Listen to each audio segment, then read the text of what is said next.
So I heard the clip of Issa Rae on Muffington Post, HuffPost, a space for all things feminist and liberal, and they were talking about black women's bodies being policed and whatnot. And I'm like, where do they do that at, Sway? How? Where are the platforms owned and controlled by black men where we're policing your bodies? Don't get me wrong, there's probably some commentaries and conversations that black men may have rendering their opinion, but policing it, I don't know if we do that. But it's interesting is that black men are policed, not just by the police, but we're also policed by black women. Whether it's who we choose to interview and go out with and be cordial with, uh, Charlamagne the Devil and Trevor Noah, or how many articles have you seen across your Facebook feed from Black Voices, The Root, The Grill, Essence, and Ebony, Madame Noir about black male what do they call it? They call it toxic masculinity. How many articles have you read about from these women or moist black dudes talking about distilling black men's sexuality? Like, really, it's just a bunch of stuff that women want. Instead of just asking their mate, they're blaming it on all black manhood. So I just didn't get Issa Rae's argument about black men policing black women's bodies. We don't do that. We don't have the power to do that. Maybe dialogue and discuss, but you actually do have platforms and spaces like HuffPost, which you see in front of you, where you can police what we do, what black men say in their music lines, what they say in their comedy sketches. We can't support D.L. Hughley and Kevin Hart and Chris Rock because they made a joke about a black woman. Like, y'all police everything black men do. We don't do that to y'all. Y'all have the most anonymity and freedom out of all the women in this world. Think about it. In the 70s, white women used abortion as a tool to negotiate with white men. Like, yo, y'all need to give us some of that rape and pillage money. And if y'all don't, we not gonna have no more babies. And y'all can't go to war, and y'all can't pass down y'all wealth, and yada yada yada.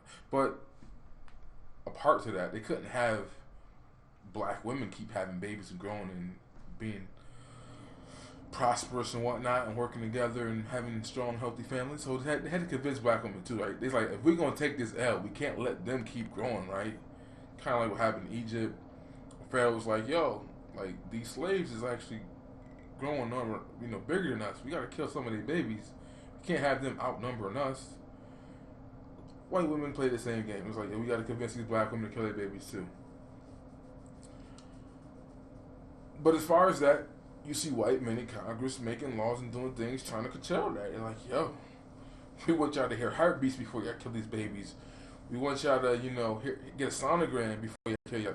Like, they do things. They have the power and the means in which to say, like, yo, y'all not going to just be killing our legacies and our numbers like that. We're going to do things. Do that. Black men don't have that issue.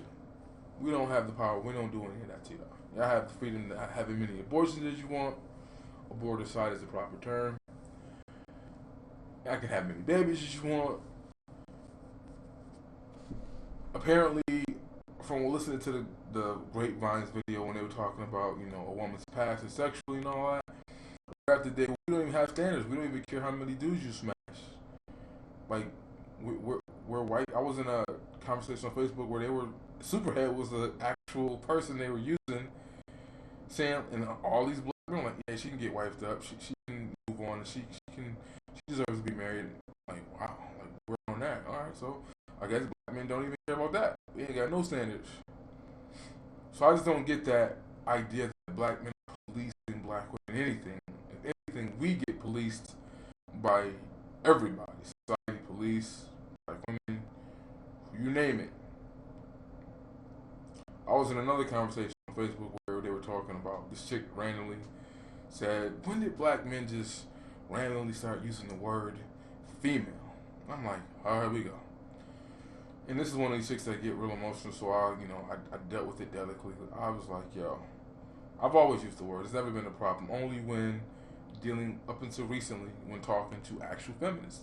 She goes, it's just, I think it's funny every time a woman says something, she's a feminist. I didn't say you were a feminist. I said when I use my own personal experience, empirical evidence to say I've never had a black woman complain about that other than those who identified as a feminist.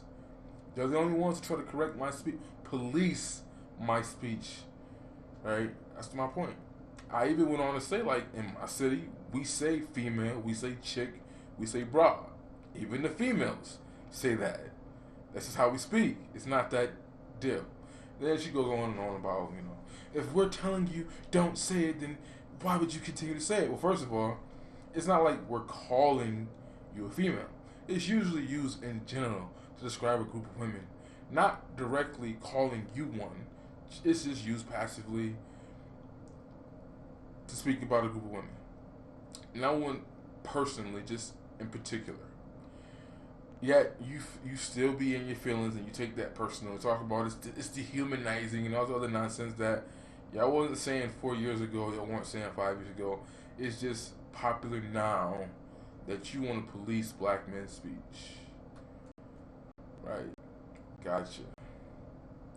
Some simp gets on the post talking about, yeah, when we say it, we mean this and we mean that, and you just want to say bitch. I'm like, really? Do black men, with all the policing of their speech and music, do you think that if black men wanted to call black women bitches, they wouldn't just say it? You think we have to hide in code words like female? No, we don't need to do all that. That was got me too, is this particular female. She uses a lot of profanity, which a lot of black women do on social media, even on their YouTube videos.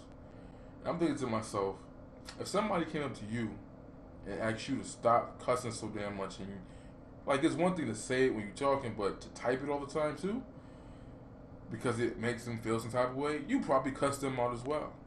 And I can't make the connection to why you think being called a female is worse than you using profanity. It's like, I just don't get that argument at all. Some of these same women refer to black men like them niggas or those niggas. Like, I'm like, so niggas is okay, saying female is bad. But that's where we are. I don't think we're policing our bodies, but you clearly use your resources, your avenues, your article spaces and whatnot, them platforms like Tommy Lawrence, and y'all police the hell out of black men. From who they date, who they go to dinner with, who buys them cupcakes, all that is all policed by everybody. Yeah, I can't make the argument that we're policing your bodies. We don't do that. Most men are so emasculated or programmed that they just give y'all passes for most of the stuff that y'all do, even if they don't like it. They just accept it. She got kids, oh well. She got a million bodies, I'm good. So it's like, I don't even know. Like, when was the last time you read an article from a black man saying, like, yo, if she got kids, I don't want her? Like, when have you read that lately? It would get ran off the internet if he didn't write it. When was the last time you read an article where the guy says, nah, dog, I can't wife up a chick with numbers like Superhead or Corinne Steffens or Amber Rose, who said she lost count? That's a lot of tips. That's a lot of mushroom tips. You lose count, girl. But I don't see that. You might have dialogues and conversations in different groups of men saying, like, how they feel and what they think. And most men, we can't even do like Madame Noir or Essence where they have the group female discussions, because most of the men don't even want to be honest how they feel because they think it's going to somehow stop them from getting the box. Oh yeah, I can't say that either. I can't describe, the woman's vagina with the word box, because that's also dehumanizing, and you want to police my make-up names for your vaginas. I don't get it. Yeah. We don't police your bodies. We don't police anything about you. You have the freedom and ammunition to do whatever the hell you want to do. Everything we do is policed. Everything we say is policed. Everything has an ulterior motive behind it. No matter what. the men who are known to do this and sort of use it as a badge of pride. So talk to me in exploring different aspects of Black women sexuality in your show and why the freedom that you have to express that. I think like there's a constant stigma when women try to explore their sexual freedom in the way that men do, and just in candid conversations with my friends, like we keep it all the way real with each other in terms of like our sexual desires and our sex lives and our lack of them. And so I wanted to definitely depict that in a raw and authentic way, and show us being uninhibited and unafraid of judgment, because you kind of are when you're having a real conversation with friends. And to display that in this type of medium to be free of judgment, to be free of like policing our sex lives, was something that was important to me, because it's true. Like I'm not hyper aware, nor do I really care about like what other people or other men especially think in terms of like my own. Yes, these are my own desires. So no one, unless you like, are you in this or are you not? Because I'll be wrong, So, exactly. That's just something that was just real to me. Yeah, and it was real to a lot of other women too. So thank you for depicting all the different layers that come with being a beautiful Black woman. Thanks, girl. So, and going on to and talking about, more about just... That's one thing I don't get either, because like I said, I shared the video from the What's Your Number. Well, I did that on Facebook. I'm going to leave that in the link to the description box. But I did a little clip, took from the Grapevine, where a bunch of men were discussing a female's past. And then I was on a Facebook post where that was a topic of conversation. And most of the Black men were co-signing the idea of wiping up a former thought. Like, it was just cool. Like, I guess that's what we do now. But she said, Issa Rae said, she does not, Black women can't do what they want to do without policing, which that doesn't happen. But she did the other thing, the other word they used to use before policing was judging. And it's like, well, therein lies the issue. No, you can't do things that are controversial or seem to be negative or unladylike or whatever, however you want to spin it. No, you can't do those things without judgment. See, that's what it really all boils down when you listen to Amber Rose and her slut walk narrative nonsense. Nobody's stopping you from doing what you want to do and being who you want to be and all other stuff. The problem is you don't like the fact that men will discuss those things, or men will say, well, you can do that and I'll even engage with you in that activity, but I'm not going to take you serious as a mate. I'm not trying to wife you up. And that's what it just seems to me what that boils down. You have the freedom to do whatever the hell you want, but you do not have the freedom of the consequences from doing whatever the hell you want. And that seems to be your argument. So instead of saying it's judgment and policing, just say you want to be praised for your fuckery. You want to get kudos.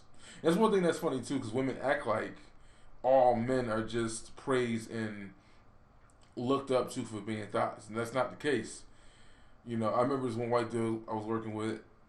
He's a little, grimy dude, smashing dudes' wives and all that. Like, one day, he used to have her drop him off to work, pick him up for lunch, like this. I'm like, all types of crazy stuff like that. And one day we're like, everybody was just ragging on him about it, like, you mess with a married wife, like just joking in a manner, not serious. And he walked up to another dude that we work with, and he was like, yo, am I really that bad? Like, am I really, like it started to get to him for a little bit.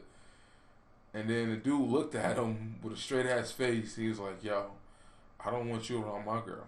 Like, and these dudes that, they've been to each other's house for the MMA fights and all that stuff. I have too, been over there. And he was just like, straight up, like, I don't trust you, period. I don't want you around my girl without me there. So I'm saying, like, that happens. A lot of men get rid of their friends like that, or their friends that are single. They, they tuck their balls in and they like, yeah, I can't hang out with you, dog, because, you out there and I don't need that type of influence in my face, whatnot, right? And I've even heard other men say that. If they know they got a friend that's cool and he settled down in his relationship and they know their thoughts, like, nah, bro, you can't come to Miami with me because I'm just doing too much. You don't need to be in that environment.